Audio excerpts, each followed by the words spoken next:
आशीर्वाद द्यावा हाची मज।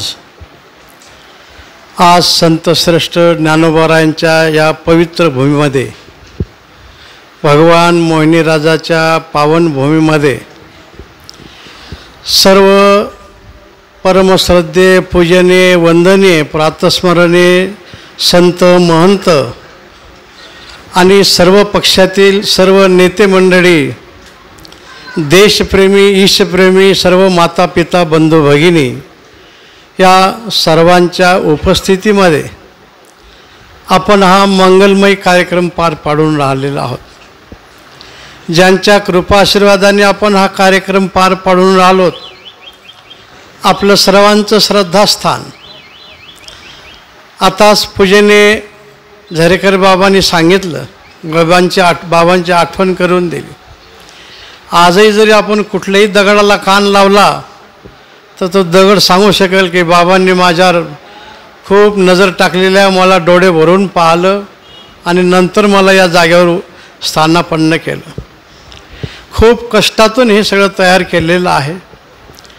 सर्व ग्रामस्थ मंडळींनी, सर्व पक्षातील नेत्यांनी आणि सर्व जाती धर्मातील बांधवांनी भरभरून सहकार्य केलेलं आहे आणि त्या सहकार्याचंच फळ हे आपल्याला पाहायला मिळतं। देवस्थान हे परिसराचं गावचं जरी असलं तरी हे समाजाच्या उत्थानाचं धर्मकार्य असते। समाज म्हटलं की त्याच्यामध्ये जात आहे, धर्म आहे, पंथ आहे, पक्षे उपपक्षे अनेक भेद आपल्याला दिसतात, परंतु धर्म त्यालाच म्हटलेला आहे की जो मानवता धर्म, माणसांनी माणसाशी माणसासारखं कसं वागावं हे सर्व संत महंत ऋषीमुनी आपल्याला शिकवत आलेले आहेत। आपले शास्त्रही तेच सांगते आपल्याला, वसुदैव कुटुंबकम। आपल्याला केवळ ज्ञानेश्वर मंदिर नेवाशापुरताच विचार करायचा नाही, सर्वांना सुख मिळालं पाहिजे। आपली भूमी पावन भूमी आहे, भाग्याची भूमी आहे। संपूर्ण विश्वाला सुखाने नाव घालणारी शब्द याच क्षेत्रात तयार झालेले आहेत। ज्ञानोबाराय म्हणतात वसुदैव कुटुंबक, याच्यापेक्षा उडी मारतात, किंबहुना सर्व सुखी पूर्ण होऊन येतीही लोकी भजी जो आदि पुरुषी अखंडित। हे उदात्त विचार याच पवित्र भूमीमध्ये, याच प्रवरामातेच्या तीरावर जन्माला आलेले आहेत। ज्ञानोबारायांचं आता बाबांनी सांगितलं, संतांचं जीवनसुद्धा हे तारेवरची कसरत असते। खूप कसरत करावी लागते आणि खूप खूप सहन करावं लागते। ज्ञानोबारायांचं जीवन अतिशय खडतर अवस्थेमधून पार पडलेलं आहे। आळंदीमध्ये ज्ञानोबा भिक्षेला जात होते तर माणसं आपलेच पूर्वज होते त्यावेळेस। ओम भवती भिक्षांदेही म्हटलं की ते दार बंद करायचे, पण देत नव्हते काही। गावात कोणी राहायला जागा देत नव्हते, सिद्ध बेटावर झोपडी बांधून राहिलेत। आई वडिलांचं क्षेत्र संपलेलं होतं, गावात कोणी असं जवळ घेण्यासारखं कोणी नव्हतं। मुक्ताईनीच एक सांत्वन करायचं, ज्ञानोबारायांनी सर्वांना सांभाळायचं। आणि अशाही अवस्थेमध्ये शुद्धीपत्राकरता पैठणला गेले। पैठणलाही परीक्षा घेण्यात आली, पण पैठण आणि आळंदीच्या मध्ये ज्यावेळेस इथं नेवाशाला आले, भगवान मोहिनीराजांचं दर्शन घेतलं आणि खऱ्या अर्थाने आपल्या नेवासकरांनी परिसराने आईवडिलांचं प्रेम दिलं। आणि इथं 2-3 वर्षे भगवान महादेवाचं आपलं काय करवीश्वराच्या मंदिरामध्ये ज्ञानोबाराय विसावले आणि ग्रंथराज ज्ञानेश्वरी अमृतानुभव याच ठिकाणी सर्व पार पडला की जो सगळ्या जगाच्या सुखाला कारणी ठरलेला आहे। आणि म्हणून ही जे आपलं कार्य आहे हे कुठल्या जातीचं नाही, कुठल्या धर्माचं नाही, कुठल्या पक्षाचं नाही आणि कुठल्या एखाद्या पीठाधीशाचंही नाही। हे तुमचं आमचं सर्वांचं काम आहे आणि बाबांचा त्याग आपण आपल्या समोर ठेवून, आताच झरेकर बाबांनी सांगितलं की त्यांनी आपल्या जवळची जी काही थोडी पुंजी होती ती मंदिराला अर्पण केली आणि बाबांनी तेही खंत व्यक्त केली की मंदिर बांधून आम्ही दुसरं काही उभं करत असतो। बाबांनी स्वतःचा विचार कधीही केला नाही। खूप खूप आता मगाशी भाड्याचा प्रसंग सांगितला. एकदा आम्हाला इथं श्रावणाचा कार्यक्रम होता, आम्ही स्वतः बघितलं. वैकुंठवासी पूजनीय घोले बाबा, त्यांना भाड्याला फक्त पैसे दिले होते. आम्ही बसलो होतो, ते मग म्हणले त्या घोलेबांना बोलावलं. म्हणले घोलेबा तुम्हाला पैसे किती दिले? एवढे. तुम्हाला एवढे कशाला लागतात? ते परत करा त्यातले. एवढ्या त्यागातून निर्माण केलं. हे बोलणं सोपं आहे, ऐकणं सोपं आहे, कृती फार अवघड आहे. आणि हे कृती करण्याकरता ज्ञानोबारायांनी हे सगळं आपल्याकडून करून घेतलेलं आहे. निमित्त मात्रम भव सव्यसाचीन. म्हणून आज आपल्या परिसरामध्ये जे संत म्हणतात होऊन गेले, त्यांचा कृपाशीर्वाद आज जे विद्यमान आहेत ते मुद्दाम आपल्याला आशीर्वाद देण्याकरता आणि संदेश देण्याकरता या ठिकाणी इथं आलेल्या आहेत. परमपूजनीय वंदनीय आपल्या परिसराचं धार्मिक वैभव गाथामूर्ती श्री रामभाऊजी बाबा, त्याचप्रमाणे आपल्या जिल्ह्याचं वैभव परमपूजनीय वंदनीय मीराबाई महाराज यांची बाबावर खूप प्रेम होत. झरकर बाबा तर प्रश्नच नाही, सांगितलंच. आणि सर्व संत म्हणतात तर सर्वांची काही नावं घेत नाही. सर्व संत महंत हे बाबांच्या सहवासात तयार झाले. बाबा पाठीवर हात टाकायचे, पण दोन प्रकारचा हात टाकायचे, एक आशीर्वादाचा आणि एक धबाक्याचा. जर समजूत सांगायची असेल तर प्रेमाने, नाहीतर मग किती मोठा असला तरी त्याला त्यांच्या भाषेतच बोलायचे बाबा. म्हणून बाबा कडक राहिले, सगळं केलं, हे सगळं निर्माण झालं. बाबा तर काही घेऊन गेले नाहीत. त्याच्यानंतर हरिभक्तीपरायण शिवाजी महाराज त्यांनी कार्य केलेलं आहे. प्रत्येकाच्या जीवनाची वाटचाल हे आपण लक्ष घेणं महत्त्वाचं असते. आपण माऊलीचे सेवक आहोत. माऊलीचे सेवक असल्यामुळे आपलं लक्ष कुठं असलं पाहिजे हे महत्त्वाचं आहे. हे बघण्यात आपल्याला एक अशी आपली पद्धत असते, दुसऱ्याच्या दोषाचं प्रदर्शन आणि आपल्या गुणाचा अवडंबर. याच्यामुळे आपल्याला अभिमान होते आणि दुसऱ्याची हानी होत असते. पण ह्या सर्व गोष्टीचा आपण सर्वांनी विचार केला आणि ते माऊलीचं स्थान चांगल्या प्रकारचं कसं शोभून दिसेल म्हणून मग अशी आता अभंगसाहेबांनी सांगितलं, आपले सर्व विश्वस्त मंडळ. खरं म्हणजे विश्वस्त मंडळ हे काही मालक नसतात, हे सेवक असतात. आता आम्ही इथं महंत महाराज आहे, सुनीलगिरी महाराज महंत, मंडलेश्वर, महामंडलेश्वर, हे विनाकारण बोजा घेणार डोक्यावर. तुम्ही कष्ट करता, हायल्या माळ्या बांधता, घरदारं करता, तुम्ही कष्ट करता, आम्ही कोणाचा नागा राखतो काय? मग तुम्ही कष्ट करून आम्हाला देता धर्माच्या नावाने, आणि मग आमचा बडेजावपणा काय कामाचं? म्हणून आम्ही कुठलेही कोणी मालक नाही, सेवक आहोत. जोपर्यंत देवाने दायित्व दिलेलं आहे तोपर्यंत देवत्व ते दायित्व साक्षीरूपाने पार पाडायचं आहे. आपलं म्हणून सांभाळायचं, पण आपलं म्हणून ते खर्ची टाकायचं नाही. तुका म्हणे गाई राखीतो गोवारी, माझे म्हणे परी लाभ नाही. मंदिर आता आपला विश्वस्त मंडळचं आहेच. सगळ्यांचं तर असं जर म्हटलं नाही, त्याला कुठेतरी काही इंजन लागते. म्हणून विश्वस्त मंडळ अध्यक्ष आणि तिथले संत महंत.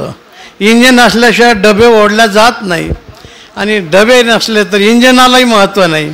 दोन्ही गोष्टी एकावर एक अवलंबून आहेत. म्हणून बाबा इथं होते, बाबांच्या नेतृत्वाखाली काम झालं. कळत नकळत कधी कधी काही काही गोष्टी घडतही असतात. बाबाच एकदा बोलले होते, बाबा म्हणले कोणीतरी महिला इथं राहायची म्हणत होते, पारायण करायचं काहीतरी. मग त्यावेळेस आपला नियम होता कोणी फार राहायचं नाही. ते ऐकत नव्हती. बाबा म्हणले 2 मारले, म्हणले 2 पाठीत चांगले चाबूक. आणि बाबाची भाषा बोलतो बरं का, माफ करा आता आमच्या हरकाने बोलू नये. बाबा म्हणले मी काठीचं मारली, पण मनात विचार केला की वंशात चूक झाली गड्या आपल्याकडून, बाबा म्हणायचे. पण म्हणले झाली तर झाली, माऊली सांभाळून देतील. पण नियम जर कोणी सांभाळत नसेल तर मग त्याचा काय उपयोग? म्हणून नियमात राहिलं पाहिजे. तुम्ही सोन्याने मडवा, आणखीन गालीची टाका, काय करायचे ते करा, पण त्याला भक्तीची आणि अध्यात्माची जर जोड नसेल तर कडवटपणा निर्माण होईल. म्हणून अवस्था आणि व्यवस्था 2 बाजू आहेत. आपले सर्व पक्षातील नेते मंडळी ज्या ज्या वेळेस ज्या ज्या पक्षाचं नेतृत्व असेल त्या त्या पक्षाला आपण धन्यवाद देत आलो. जे जे कोणी पुढे येत राहतील त्यांनाही धन्यवाद देत राहू.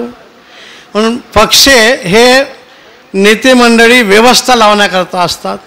आता मग अशी साहेबांनी सांगितलं, आमदार साहेबांनी, गडाख साहेबांनी, की पाठीमागे गार्डन वगैरे झालेलं आहे. आपण किती वर्गणी केली काय होऊ शकत नाही एवढं. म्हणून हे व्यवस्था करणं त्यांचं काम आहे.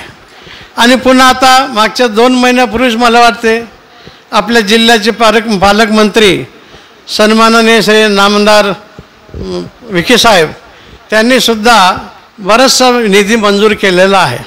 आता निधी किती मंजूर झालेला आहे हे आपल्याला माहीत आहे, पण काम होईल त्यावेळेस आम्ही सांगू की एवढा झाला मंजूर. निधी मंजूर होते, पण मंजूर झालेला निधी सर्व लागत नसते. कोणत्याही पक्षाचं सरकार असू द्या, अनेक अडचणी असतात. आता मग अशी साहेबांनी सांगितलं, निधी आणण्याकरता पहिल्यांदा तर जागा मालकीची लागते. जागा मालकीची असली की काम करणं आणि करून घेणं हे सगळ्यात महत्त्वाचं असते. म्हणून नेते मंडळीला व्यवस्था लावण्याचं काम आहे. व्यवस्था ही कधी कधी माणसाला कुठंतरी कोणातरी मार्गाने घेऊन जात असते. व्यवस्थेबरोबर अवस्थेचा विचार करणं गरजेचं आहे. पण अवस्था येण्याकरता व्यवस्थेची पहिल्यांदा गरज आहे. आता आमचं विश्वस्त मंडळ अभंग साहेब सगळ्यांनी जास्ती गर्दी होईल म्हणून मंडप दिला. उन्हाचा त्रास होऊ नये, व्यवस्था करावीच लागते. तसं व्यवस्थेतून अवस्था प्राप्त होत राहते. मग अवस्था प्राप्त होण्याकरता बाबांनी आपलं जीवन खर्ची टाकलं आणि आम्हाला ही अवस्था प्राप्त व्हावी म्हणून मंदिराची उभारणी केली. आणि त्याची सगळी सुव्यवस्था आतापर्यंत ज्यांनी ज्यांनी हा कारभार सांभाळला त्यांनी अतिशय तन मन धनाने पार पाडलेली सेवा. आणि आजचं दायित्व ज्या विश्वस्त मंडळाकडे ग्रामस्थ असतील, सगळ्या जरी आपण सर्व ग्रामस्थ परिसर म्हटलं तर सगळ्यांच्या विचाराने सगळं होत नाही. सगळ्यांच्या विचाराने म्हटलं की थोडंसं स्वयंपाकसुद्धा नसून जातो. एक चांगली स्वयंपाक करणारी महिला असावी, पण खाणारे वेगळ्या वेगळ्याच आवडीचे. राऊंड 5-5, 10-10 मिनिटांनी एक व्यक्ती येते. म्हणले स्वयंपाक तर चांगला करायचंच आहे, पण जरा खमंग झाला पाहिजे, थोडं 2 मिरच्या जास्ती टाका. दुसरा आला म्हणले काय झालं चालले, पण थोडं मीठ जास्ती पाहिजे. तिसरा म्हणतो काय असू द्या पण चांगलं लोणकड तूप टाकलं पाहिजे. मग तेवढंच तूप, तेवढंच तेल, तेवढंच खारड, तेवढंच सगळं काय असेल मीठ, तर जेवण होईल का चांगलं? तर त्याच्याकरता एक करा, सगळ्यांच्या आवडीनिवडी जशा असतील तशा असू द्या, पण ज्यांच्या हातात स्वयंपाक करायचं सूत्र सुचवलेलं आहे ते तुम्हाला आवडेल असं करतील आणि तुमची चांगली भूक भागेल अशा प्रकारचं काम करतील. म्हणून स्वयंपाक करणारी व्यक्ती अशी कोणीतरी महत्त्वाचीच लागत असते.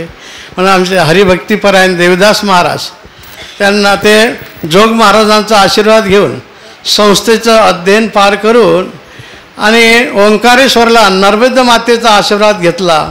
भगवान शंकराचा आशीर्वाद संन्यासी आश्रमात राहून तिथं प्रस्थांतरी त्यांनी पार पाडली.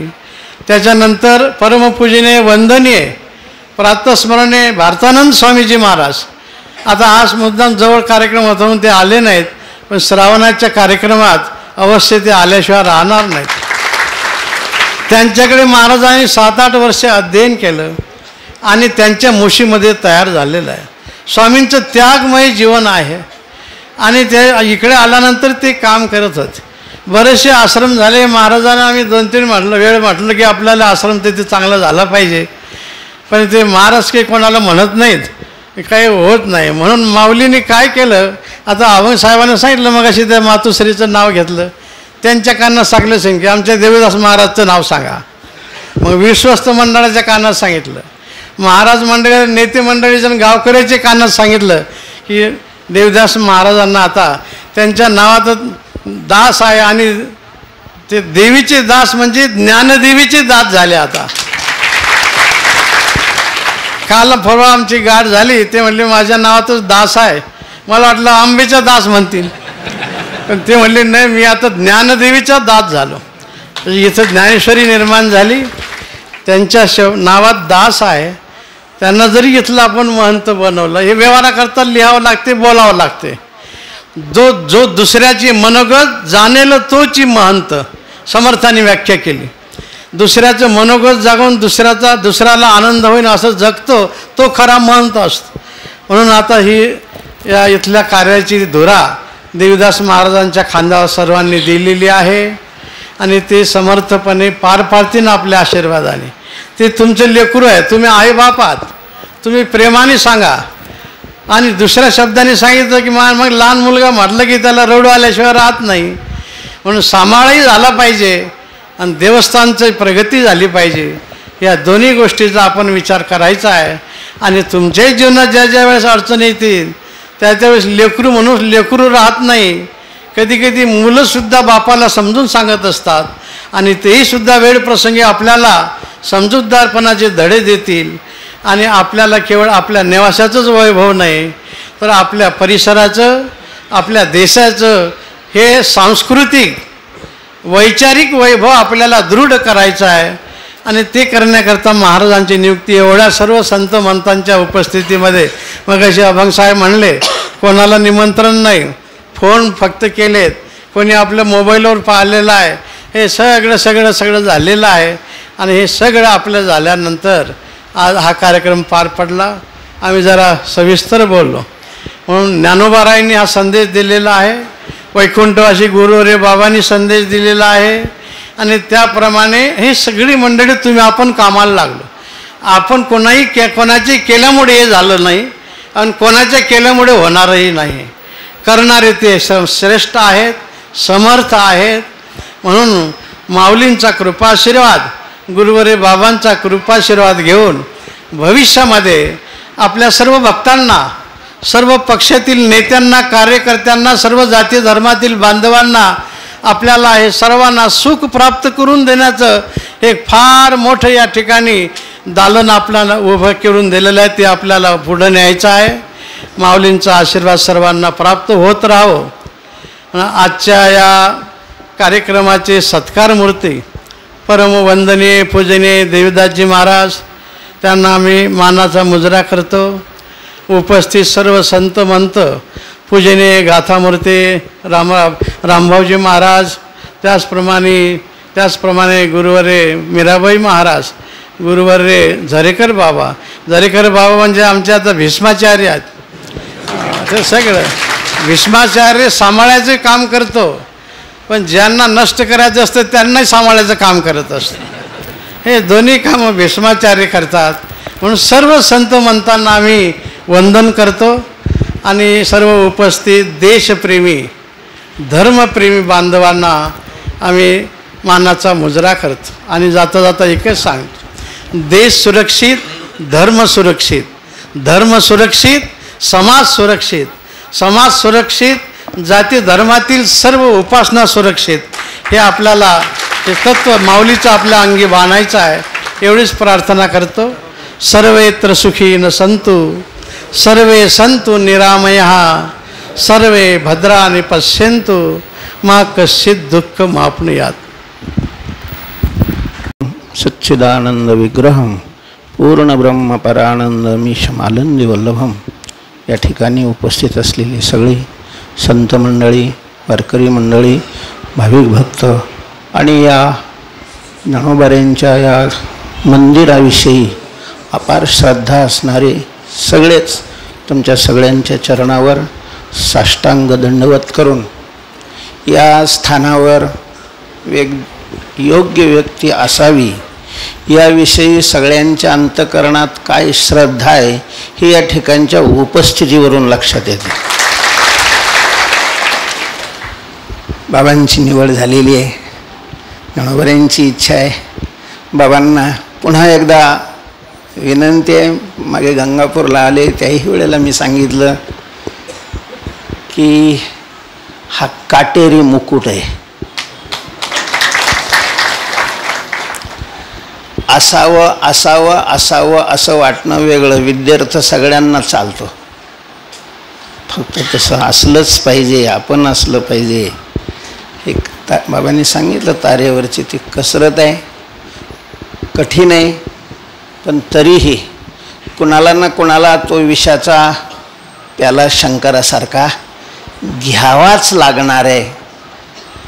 कारण हे स्थळ अति अति अति श्रेष्ठ आहे.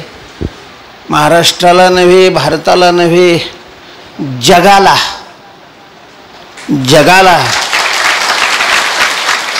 दुःखातून मुक्त करण्याचं साधन सांगणारं हे स्थान आहे. ज्ञानोबांच्या भाषेत सांगायचं, साचची बोलाचे नवे हे शास्त्र, संसार जिणते शस्त्र, आत्मा अवतरविते मंत्र अक्षरी. दोन भाग असतातच, एक संसार भाग आहे, दुसरा परमार्थ भाग आहे, लौकिक आहे, आध्यात्मिक आहे. लौकिकाचा भाग भरपूर पुढे गेलेला आहे इथं. खरं तर आता देवदास महाराजांना विनंती आहे माझी, तुम्ही परमार्थाचा भाग विशेष रूपाने पुढं घ्या करा. बाकीचं पाहण्याकरता आहेच ही मंडळी, यांना काही अध्यात्मात जास्त पुढं त्या तेवढा रस नसतो. हे संसारातलेच आहे, हे संसारच करणार आहे, याच्यातच त्यांना गोडी आहे.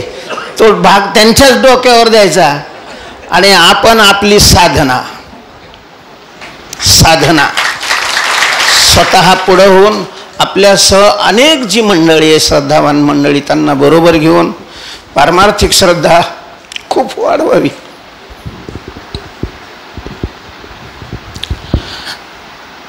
परमार्थ वाढला पाहिजे.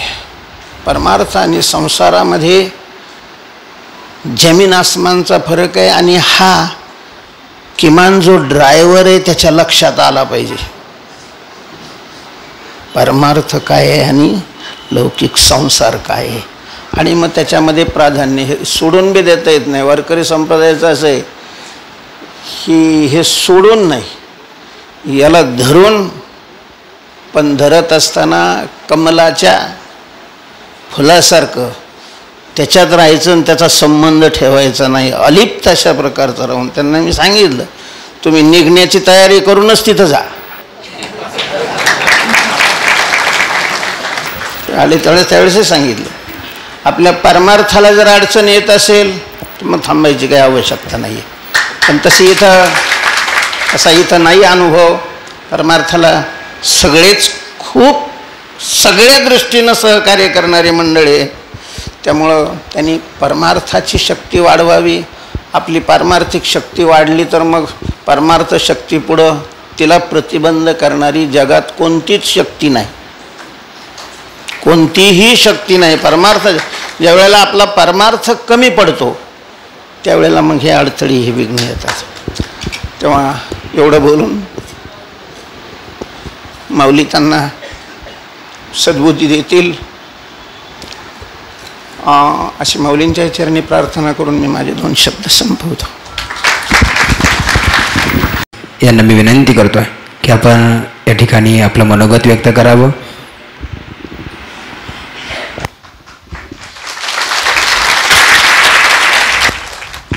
नमामि सद्गुरुं शांतं सच्चिदानंद विग्रहं पूर्ण ब्रह्म परानंदमीशमालंदी वल्लभम.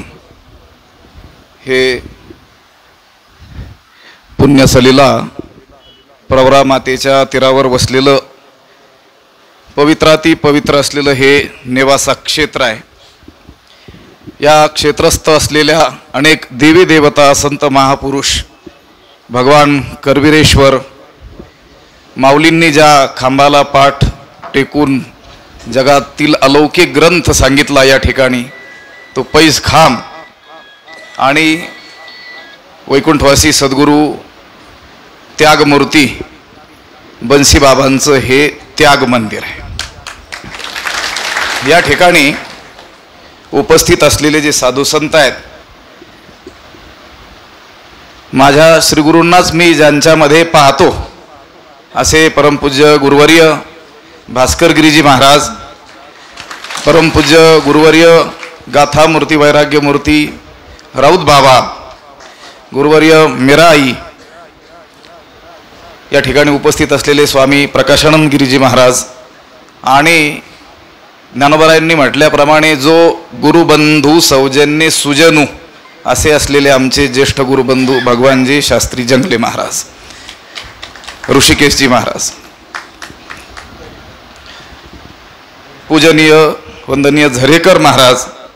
आता एवढ्या मोठ्या महापुरुषांसमोर मी बोलणं हे माझी अवस्था वेपथुश्च शरीरे मे अशी झालेली आहे. परंतु आता त्यांनी दिलेली आज्ञा उल्लंघन करण्याचं काही सामर्थ्य माझ्यामध्ये नसल्यामुळं मला हे बोलणं क्रमप्राप्त आहे, पण ते बोललेलं क्रमानं येईल असं काही सांगता येत नाही आहे.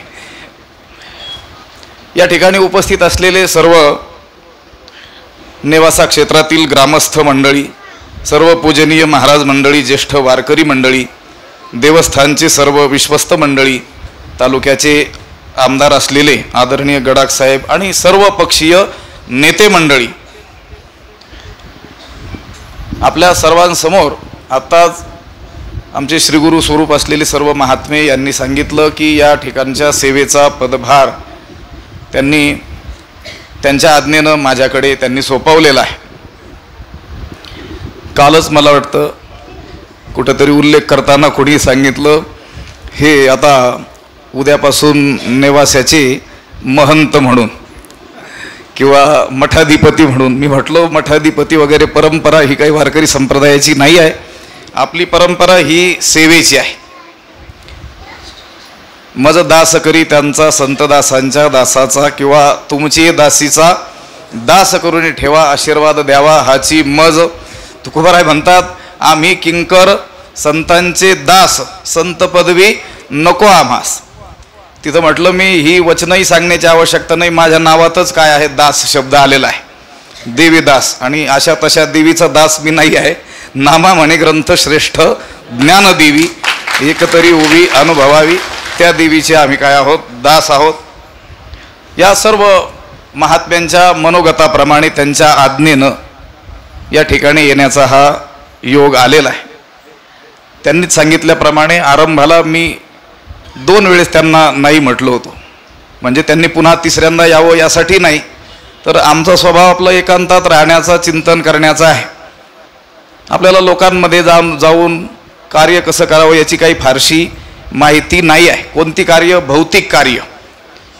आम्ही गावी सर्व अध्ययन करून आल्यानंतर आमची संकल्पना होती की एक वेदांताचं गुरुकुल उभारावं, परंतु त्यासाठी लागणारं जे द्रव्य वगैरे आहे ते कसं मिळवावं याचं काही ज्ञान आमच्यापाशी नसल्यामुळं आणि लोकांना देखील गुरुकुल असावीत असं काही वाटत नसल्यामुळं असं लोक मनाने काही देतील अशी काही स्थिती नव्हती.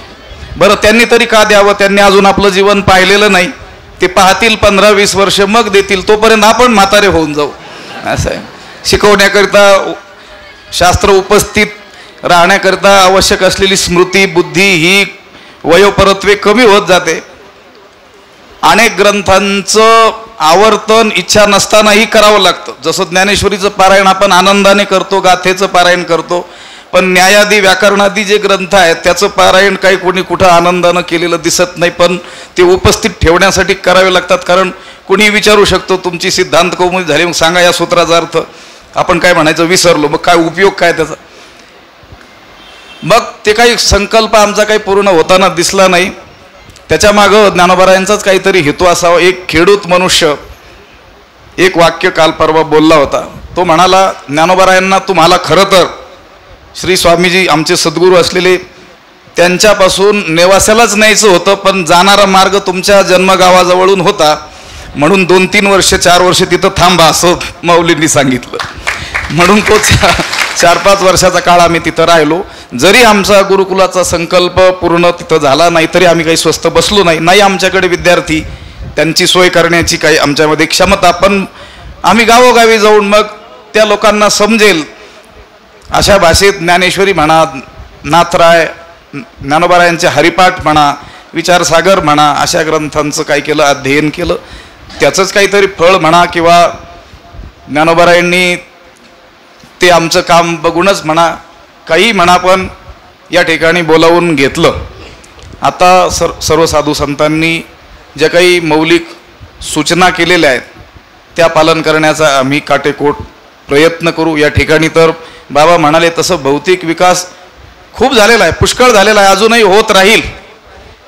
परंतु तो भौतिक विकास ज्यासाठी करायचा आहे ते आध्यात्मिक कार्य झाल्याशिवाय त्या भौतिक विकासाला काडी मोल किंमत आहे. सद्गुरू ब्रह्मलीन बन्सीबाबांनी हे जे मंदिर उभं केलं त्यांच्या मागं त्यांचा उद्देश केवळ या ठिकाणी लोक दर्शनार्थी यावेत आणि गर्दी व्हावी यासाठी केलेलं नाही. या ठिकाणी येऊन ज्ञानेश्वरीचा स्वाध्याय व्हावा, ज्ञानेश्वरीची अनुष्ठानं व्हावी, पारायणं व्हावी, हा त्यांचा काय होता मुख्यतः उद्देश होता. मी अनेक वेळेस महान लोकांकडून ऐकलं की बाबांचं ज्ञानेश्वरी ग्रंथावरती प्रचंड प्रेम होतं, परंतु त्यांची जवळजवळ 80-90% शक्ती सामर्थ्य हे मंदिर उभा करण्यात आणि लोकांना या दृष्टीनं जागृत करण्यात खर्च झाली. राहिलेला जो काही भाग असेल तो त्यांनी ज्ञानेश्वरीच्या प्रचारासाठी वापरला, पण तो देखील इतका प्रसार केला की त्याची चिन्ह अजूनही खेडोपाडी आढळतात. गृहस्थ धर्मपालन करणारेही अनेक लोक ज्ञानेश्वरी त्यांच्या कंठस्थ असलेले आपल्याला आढळते. ही बाबांचीच काय आहे, कृपा आहे. पूजनीय आई साहेबांनी सांगितल्याप्रमाणे बाबाजींनी इथं गोडे तेलाच्या दिव्यावरती ज्ञानेश्वरी सांगितली. 2 लोक समोर असताना सुद्धा गुरुनाम गुरु श्री गुरु मामासाहेबांच्या जीवनातही हा प्रसंग आढळतो. अशा जुन्या लोकांकडून आम्ही ऐकलेला आहे की त्यांनी देखील एक म्हातारा आणि एक म्हातारी त्यांनाच काय केली, ज्ञानेश्वरी सांगितली. मग मामा एकदा म्हणाले होते, त्यांना किती कळाली हे मला ठाऊक नाही, पण त्यांना शिकवता शिकवता मला शिकवता आली म्हटले. असं आहे. तोच उद्देश घेऊन आम्ही या ठिकाणी नंतर येण्याचं आमचं मानस झाला. आणि तसंही आम्ही इथं गावी आल्यानंतर असा आमचा संकल्प, आम्ही शेवगावला शहरामध्ये 1 तास आठवड्यातून पाठ घ्यायचो. म्हटलं शेवगावसारख्या शहरामध्ये आपण जर 1 तास पाठ घेतो आणि 100 भर लोक जमतात तर नेवासा हे तर क्षेत्र आहे, इथं 1000 भर 500 भर लोक सहजच येतील. परंतु तशी काही आमची जी संकल्पना होती ती पूर्ण नाही झाली. पण ज्ञानोबारायांनाच दया आली. ते म्हटले आता 1 तास काय आठवड्यातला, 24 तास मंदिरच तुझ्या ताब्यात, तुला काय सांगायचं ते सांगायचं. आणि पूजनीय गुरुवर्य राऊतबाबांकडे आम्ही गेलो होतो आशीर्वाद घेण्यासाठी. त्यावेळेस देखील त्यांनी सांगितलं ज्ञानेश्वरीचा नित्य स्वाध्याय झालाच पाहिजे. असं आहे. नित्योत्सवैर मंदिरम, साहित्यिकांनी सांगितलं मंदिर कशाने शोभतं, नित्य उत्सवानं. पण ती काय अशी भौतिक उत्सव नाहीत, तर या सद्ग्रंथांचं पठन पाठन ही परंपरा चालली पाहिजे. बाबाजींनी सांगितलं जर विद्यार्थी असतील तर ते सहजच ओव्या घोकतील, श्लोक घोकतील, अभंग घोकतील आणि त्यांच्या त्या चिंतनाचा परिणाम त्या वायुमंडलावरती होत असतो. आता मी मगाशी बोलून गेल्याप्रमाणे मला क्षमा करा, मी चांगल्या रीतीनं क्रमानं बोलू शकतो सगळ्यांच्या कृपेनं, पण आज काही बोलणं होईल की नाही मला काही सांगता येत नाही आहे. माझी एक भावना आहे, आपल्या सामान्यांचे शब्द या वायुमंडलामध्ये नष्ट होऊन जातात, पण ज्ञानोबारायांसारख्या दिव्य महापुरुषांचे शब्द जे या ठिकाणी त्यांनी ज्ञानेश्वरी सांगितली ते शब्द नष्ट झालेले नाहीत.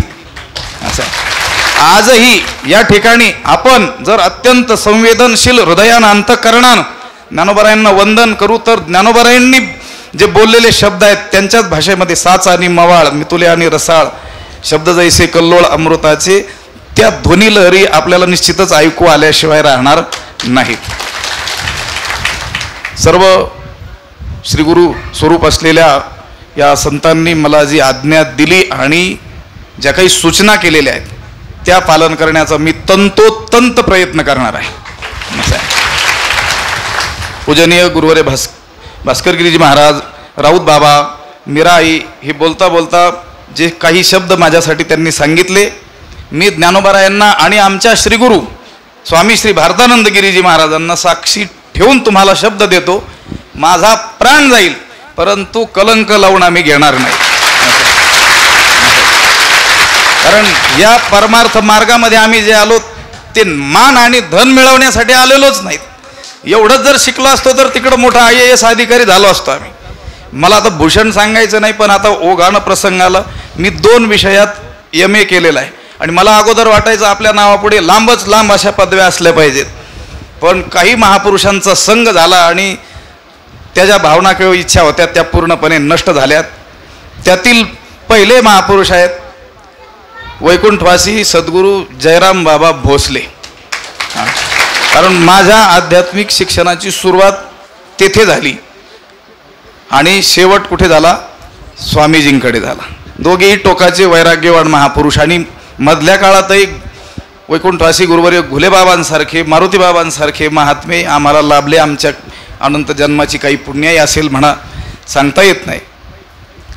राऊतबाबांसारखे महात्मे त्यांचंही मोठ्या पुण्याईनं श्रवण घडलं साक्षात त्यांच्या मुखातून जणू तुकोबरायच त्या अभंगांचा अर्थ सांगतात असं होतं.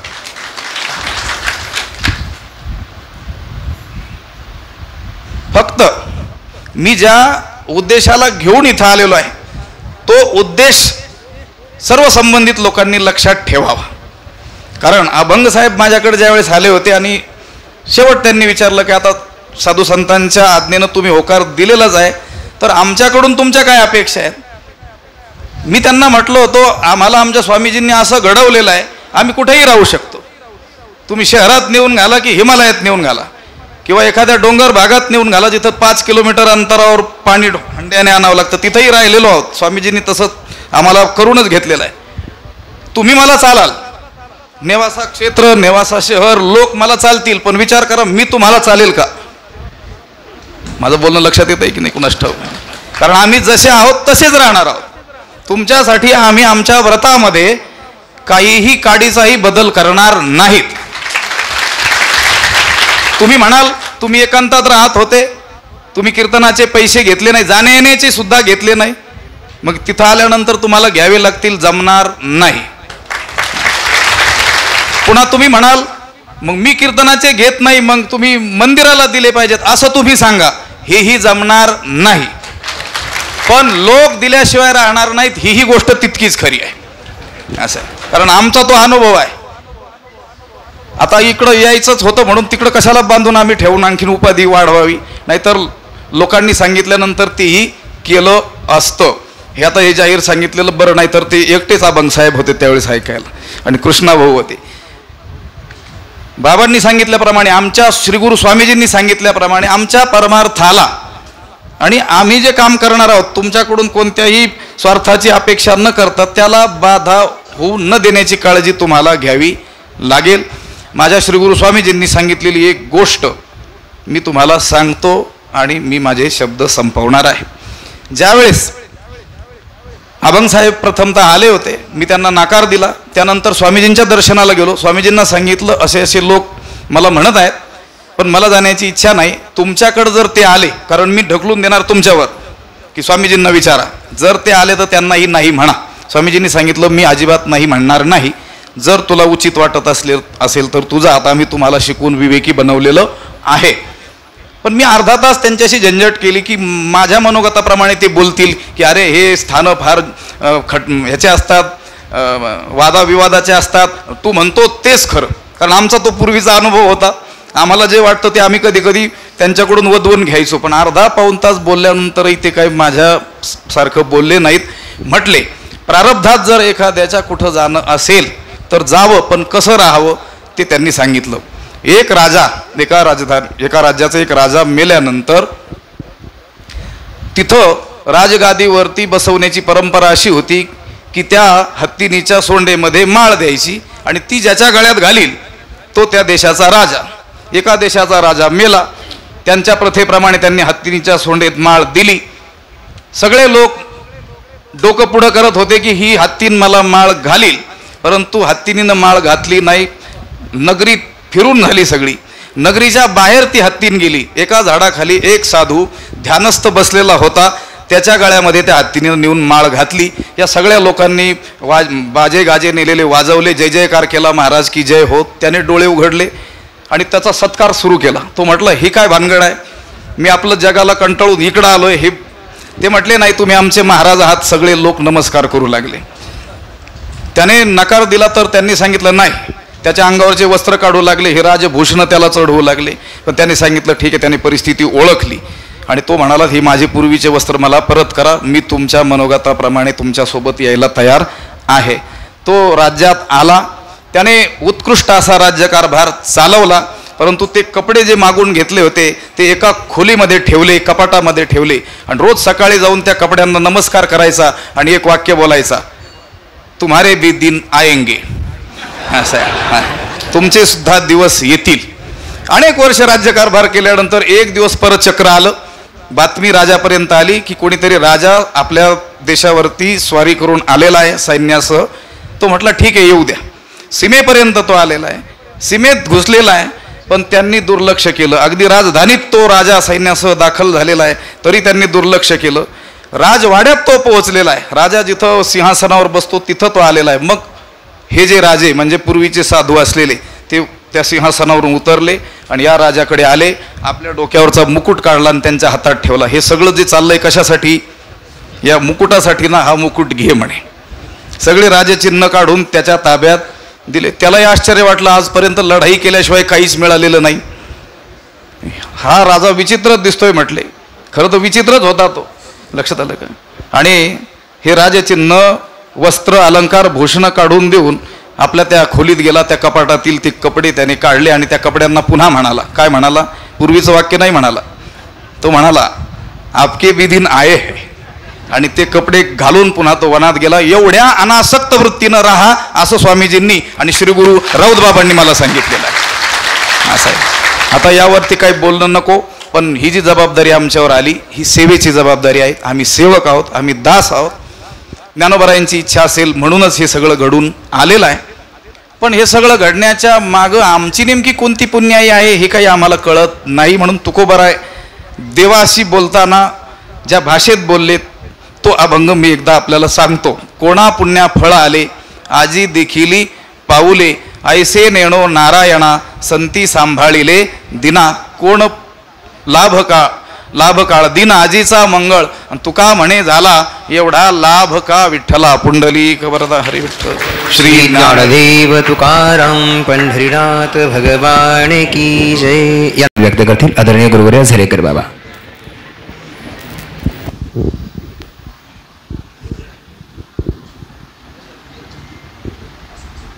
श्री संताची माथा चरणावरी साष्टांग एकरी दंडवत. आजच्या या भव्य आणि दिव्य या कार्यक्रमासाठी आपल्या संपूर्ण तालुक्यातील वारकरी आणि महंत भास्कर गिरीजी महाराज, रामभाऊजी महाराज राऊत, हरिभक्तीपरायण मीराबाई, सगळ्यांचे नाव घेणं शक्य नाही, उपस्थित आहेत. असा अतिशय असा गोड हा कार्यक्रम आहे. व्यक्ती माझा काही व्यक्तीशी परिचय नाही देवीदास महाराजांच्या बरोबर, पण ऐकून आहे थोडा, अलीकडं ऐकायला आलं ते बी की त्यांच्या ठिकाणी निष्कामता हा गुण अतिशय महत्त्वाचा आहे.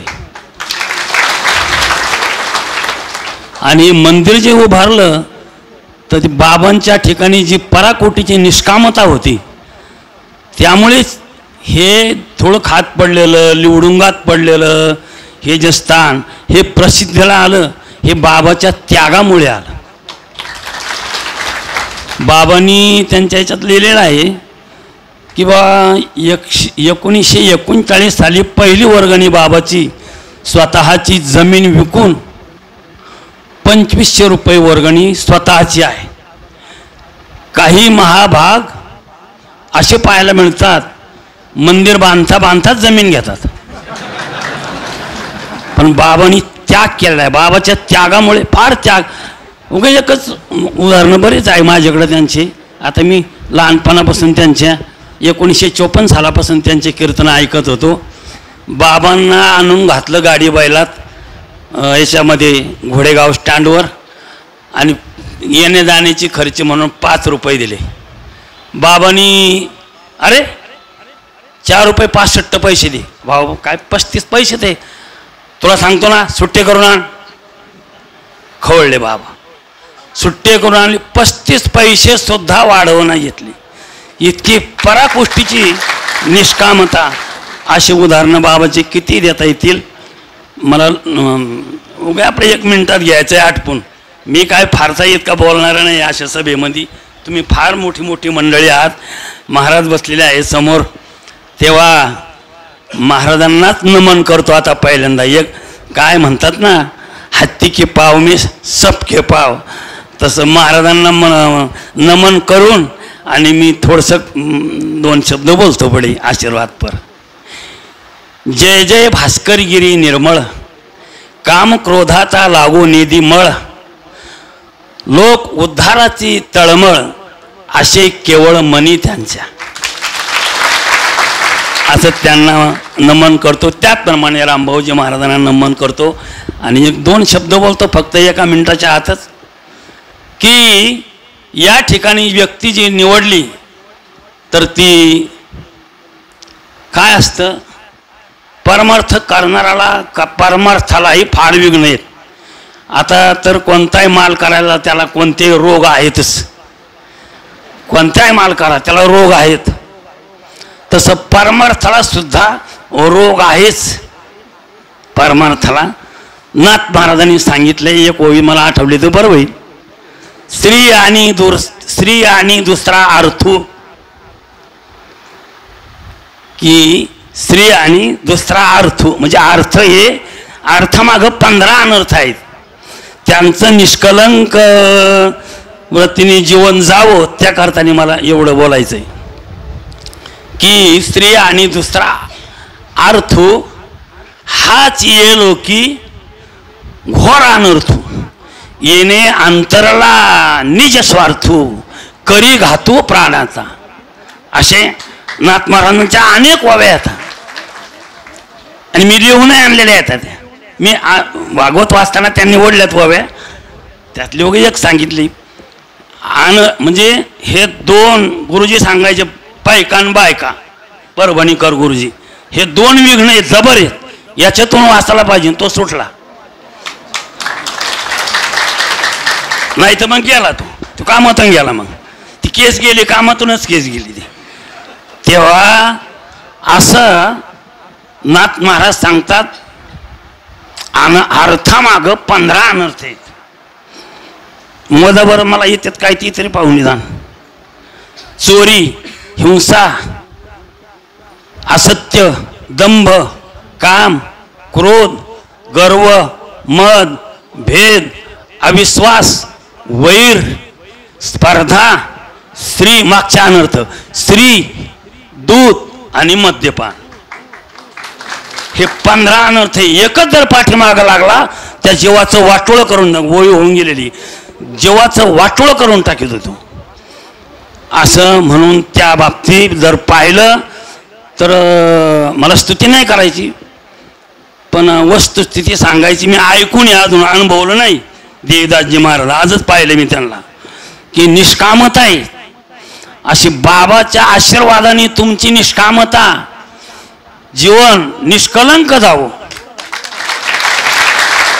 माऊलीच्या आशीर्वादाने तुमचं जीवन निष्कलंक जावं अशी मी माऊलीच्या चरणी प्रार्थना करतो आणि माझे 2 शब्द पुरे करतो. रामकृष्ण. धन्यवाद. यानंतर पूजनीय गुरु